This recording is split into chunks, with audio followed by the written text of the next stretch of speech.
தந்தி டிவியை உங்கள் cable TV ஆபரேட்டரிடம் இலவசமாக கேட்டு பெறுங்கள். காதலனை நம்ப வைத்து விஷம் கொடுத்து கொன்ற காதலிக்கு கேரள நீதிமன்றம் தூக்கு தண்டனை அளித்து அதிரடி தீர்ப்பை வழங்கியுள்ள நிலையில் அது குறித்து விவரிக்கிறது இந்த தொகுப்பு.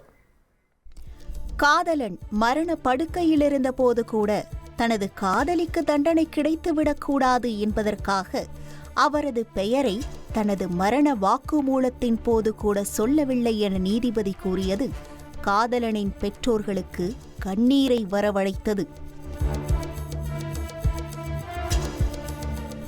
கேரள மாநிலம் பாரசாலையை அடுத்துள்ள முரியன்கரையை சேர்ந்தவர் ஷாரூன் ராஜ். இவர் கன்னியாகுமரி மாவட்டத்தில் உள்ள தனியார் கல்லூரியில் 2ஆம் ஆண்டு படித்து வந்தார். அப்போது கன்னியாகுமரி மாவட்டம் களியக்காவிளையை சேர்ந்த கல்லூரி மாணவி கிரீஷ்மாவுடன் பழக்கம் ஏற்பட்டது. பின்பு நாளடைவில் இருவரும் காதல் வயப்பட்டனர்.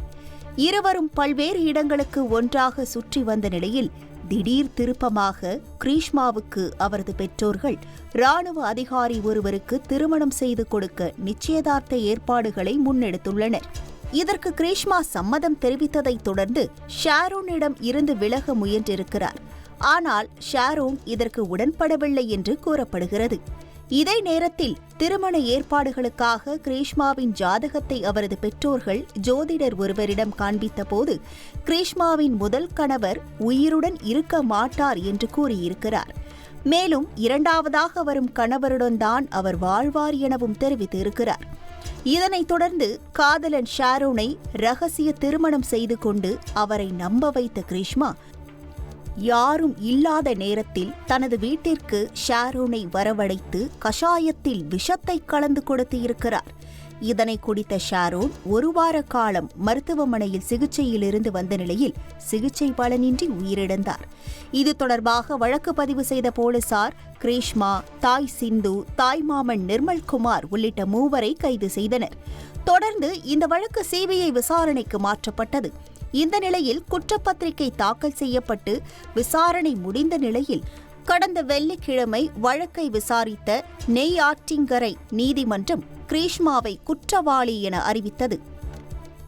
அப்போது கிரீஷ்மா தனது தாய் தந்தைக்கு தான் ஒரே மகள் என்றும் தனது வயதை கருத்தில் கொண்டு நீதிமன்றம் குறைந்தபட்ச தண்டனையை வழங்க வேண்டும் என கேட்டுக்கொண்டார். இந்த நிலையில் 586 பக்கம் கொண்ட முழுமையான தீர்ப்பை நீதிபதி AM பஷீர் வாசித்தார். அதில் காதல் என்ற பெயரில் ஷாரோனை நம்ப வைத்து திட்டமிட்டு கொலை செய்யப்பட்டு இருப்பதால் நீதிமன்றத்திற்கு குற்றவாளியின் வயது ஒரு பொருட்டே இல்லை என தெரிவித்தார். தொடர்ந்து கிரீஷ்மாவுக்கு தூக்கு தண்டனை விதித்து உத்தரவிட்ட நீதிபதி கொலைக்கு உதவிய தாய்மாமன் நிர்மல்குமாருக்கு 3 ஆண்டு சிறை தண்டனை விதித்தார். கேரளாவை உலுக்கிய வழக்கில் நீதிமன்றம் காதலிக்கு தூக்கு தண்டனை வழங்கியது மாநிலத்தில் பரபரப்பை ஏற்படுத்தியுள்ளது. தந்தி டிவி செய்திகளுக்காக செய்தியாளர் ராஜேந்திர பிரசாத்.